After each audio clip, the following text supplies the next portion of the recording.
Yan oturaq, gözləyək, şans olacaq, olmayacaq. Hərəkət elə şans çıxacaq ortaya.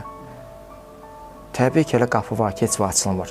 Amma nə yaxşı ki, onu geri döyək biz. Bəlkə açılardı.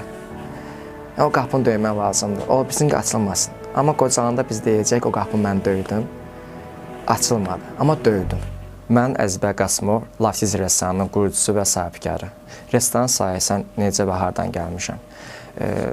Tələbəçilik vaxtımda qrup yoldaşlarım bilirdi ki, yaxşı oxumurdum mən. Yəni, gedirdim, gəlirdim sadəcə olaraq. Məqsəd də universitetə girmək oldu ki, Bakıya gəlim. Bakıya gəlim ki, daha maraqlı idi. Yəni, rayonda qalmaq istəmirdim. Gəldim Bakıya, oxumurdum, kəsirlərim çox idi və universiteti bitirdik. Tamamlandı universitet və getdim, gəldim əskərliyə 1 il 6 ay. Yəni, 6 ay daha çox xidmət göstərdim. Gələndən sonra dostlarımla, qrup yoldaşlarımla münasibət saxlamışdım. Gələndən sonra gördüm ki, rayona getmək istəmirəm. Atamın da sağlığına, işi, gücü yaxşı idi. Dəvət elədi yanına gəlmişdiyim. Sadəcə olaraq rayona getmək istəməyimə görə seçim Bakıda idi qalmaq. Bakıda qalmaq üçün də işləmək lazım idi. Mən də cavanlıqda işləməmişəm. Açığı kimisə yanında işçi kimi işləməmişdim. Mənim üçün çətin gəlirdi. İdmana gedirdim dostumla. O dostum da özünə kafe açmışdı. Məşq eləyən zamanı dostuma zəng gəlmişdi. Gördüm, narahatdır, nəsə. O ərəfədə soyuq əllə istiyorə yarmarkası açılmalı idi. 2-3 gün qalmışdı. Dostum dedim ki, niyə belə qanın qaradı, narahatsan? Deyir ki, sabah işçi gəlməlidir işə, gəlməyəcək də. Sabah da açılışdı.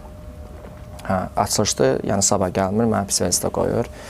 Onlar da mənə çəkinir deməyə ki, gəl mənim yanımda işlə, belə elə. Çünki mən qrup yoldaşımdır deyə görüb mən necə yaşamışam, yəni ancaq pul xərcləmişəm, ancaq belə işləməkdir, oxumayan insan necə işləyərdi, biraz absurddur onun üçün. Onu deməyə, təklif eləməyə belə çəkinir. Sonra dedi ki, Əzizbə, bəlkə səndə boşda oldusa, gəlib yarmarkada sadəcə olaraq nəzarət eləyəsən deyə baxasan ki, mən ailəli, o dostumun ailəli olduğuna görə gələ bilmirdi ora.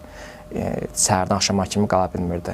Orada qalmaq lazım idi. İndi soyuq əllər istiyorlar yarmarkası hamı bilir ki, orada olanda insan nəzarət eləmək üçün səhər axşam fokuslanmalısın işə. Mən də dedim ki, yəni əslən boşluqdur, idmana bir dənə gəlib gedirəm, başqa işim gücüm yoxdur, gələrəm, niyə də yox. Həm də yenilik kimi, yəni yeni emosiya yaşamaq istəyərdim. Sabahdan başladım, heç bir də anlayışım yoxdur da, heç nədən.